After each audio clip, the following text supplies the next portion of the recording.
For those of you who don't know, I struggle with depression and anxiety. I've had depression since forever.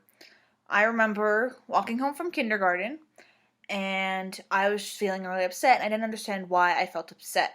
The more I tried to understand it, the more upset I got, and I started crying. When my mom asked why I was crying, I could not explain to her why I was feeling upset. Nothing had happened that day to make me sad. I just felt sad. It wasn't until I was 15 years old that I realized I had depression. When I tried to explain to people, to my mom, to my friends, no one understood.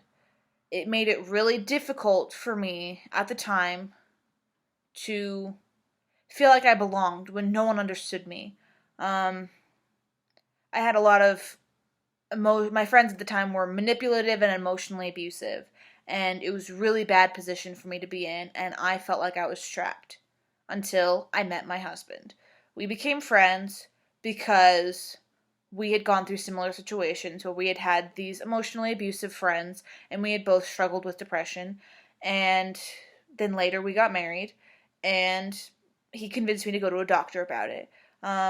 It was still really hard to talk about, and after a little while I decided I wanted an emotional support animal. That's what Astrid is. There she is. And she is not a pet. She is an emotional support animal. She is trained to comfort me when I am feeling frustrated or upset. Before I had her, my only comfort was books, stories, characters that I could relate to. And because of these books that I had, that's why I write novels. My favorite book is Enna Burning by Shannon Hale. At LTUE over the weekend, I was able to meet Shannon Hale. A couple of weeks ago, a long time ago, not a long time ago, a couple of years ago, I met Shannon Hale, and I wanted to tell her my story, but I didn't know how. It was really hard for me to find the words, and I was very shaken up at meeting her in person, so it was very sudden. I had no time to prepare for it, and I was very stressed out. And I didn't know how to explain to her my story. So a couple of weeks ago, I wrote a book review on Enna Burning, telling my story and how this book had helped me. The story of Enna Burning is focused on the main character, Enna, who learns fire powers, fire speaking it's called, and she relies on this fire to feel alive. They're in the middle of a war, and she's trying to control these powers, and she gets captured and drugged to where she can't use her powers anymore, and she feels empty, and she's emotionally drained, and she's manipulated, and she's stuck in this situation to where she doesn't know what's right, what's wrong. She's very torn up, and she doesn't know how to get out of this situation. Anyway, so I wrote this review talking about how Enna's story had helped me overcome my depression, and Shannon shared it on Twitter, and I thought it was really cool that she shared my story. And then at LTUE, I was able to meet her in person, and I told her who I was, and she gave me a big hug and thanked me for sharing my story, and what it meant to her. And I told her that it was really hard for me to talk about depression and anxiety and this mental illness, because for so long I didn't have anyone to talk to. And that's why I didn't tell anyone for years. It's so hard to talk about. And she agreed with me. There's this stigma in our society that we can't talk about it. And I'm trying to change that. Inside Out helped me with that.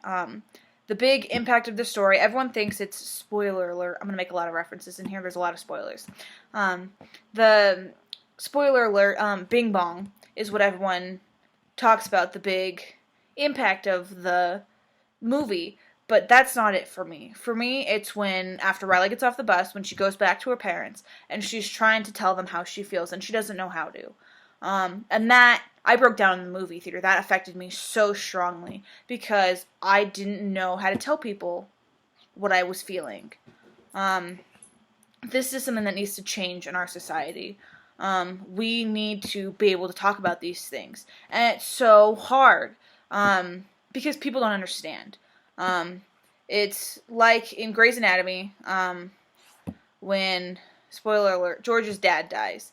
And he goes outside, and Yang is standing there, and she welcomes him to the Dead Dad Club. And she's explaining to him what the Dead Dad Club is. And she says, you can't join until you're in it. And you can sympathize, but you don't understand until it's happened to you. And that's one of the things that it is about mental illness. People don't understand unless they've experienced it. And that's what makes it so hard. So anyway, but it's interesting because everyone struggles with a mental disorder. There is no such thing as a perfect brain. Every brain has some problem with it. It's just, there's so many different problems that can go, so many different problems that can go wrong in our mind. So many different mental illnesses that finding someone who has had the same experiences as us is so difficult, especially when we feel like we can't talk about it. Every life is a story. There's the rising action, the climax, and then the resolution. We can't see the resolution to our own stories, which is why we are attracted to stories, to books, to movies, to TV shows, to characters. Because we can see the resolution of their story, and we can see how they got there. We are stuck in our rising action and our climax. And that makes it so hard for us to see the end. But when we can see it in these books, it comforts us. It reminds us that things will get better.